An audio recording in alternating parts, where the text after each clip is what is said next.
Educational inequality is probably more than anything else the fundamental root of broader inequality.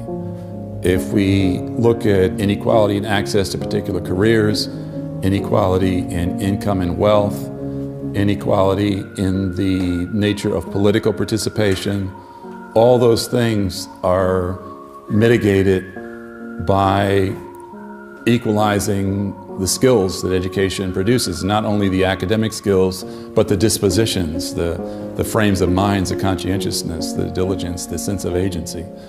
And so I think there is nothing more important we could do to produce the type of society we want than to raise outcomes in the field of education so that knowing somebody's race or ethnicity tells you nothing at all about what their test scores or grades or occupation might be. Boston is a place where I think we are a national leader on many educational fronts, but the story is really that we're not doing everything that we want to be doing. We aren't delivering on all of the outcomes that we want to deliver, and it's really an educational equity issue. So we do see the disparities by gender and by race in educational outcomes in Boston, and if we're really going to get to for all results, which is where Boston wants to get, we've got to dig in on educational equity issues. There's not just one challenge to face when we talk about achievement gaps. Even if we just talk about racial achievement gaps, we have students of color in high-income suburban districts that are lagging their white classmates. We have inner-city school districts that are high poverty, have a difficult time attracting teachers. So the work that needs to happen is to figure out how in each of these contexts we can make the changes that are necessary to produce the excellence to which we aspire. There are needs that kids in inner cities have that people in upper income suburbs never even imagine. But the most effective schools and teachers in the inner city adapt to those needs. They meet the kids where they are. They establish person-environment fit for these kids as they pass through the school. And if we can do that at some greater scale, it truly is plausible that we can have much less poverty in the next generations, and that we can have the society with regard to race that we want in the future. Achievement gaps by race, gender, and socioeconomic status are stark in the national data by the age of 2.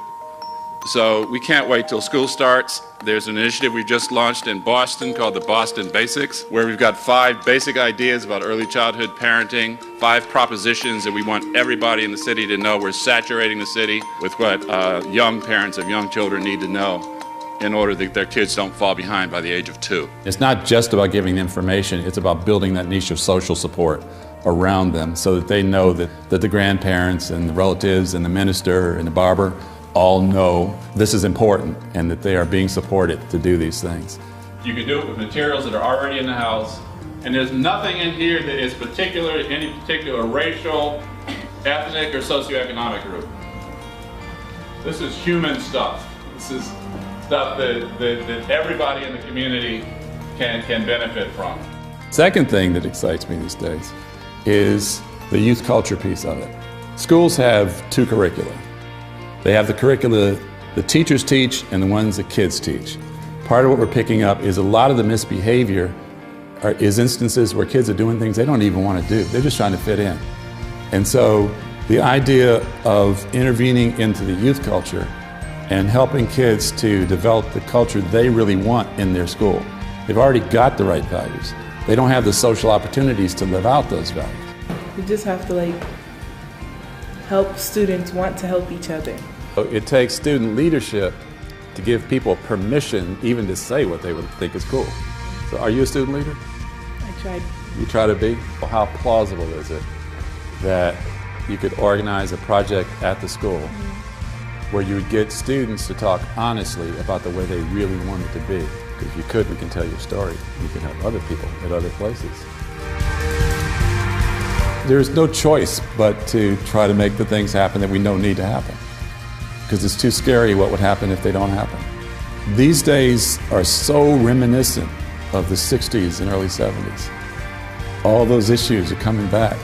There was a period where you thought we'd gotten over that.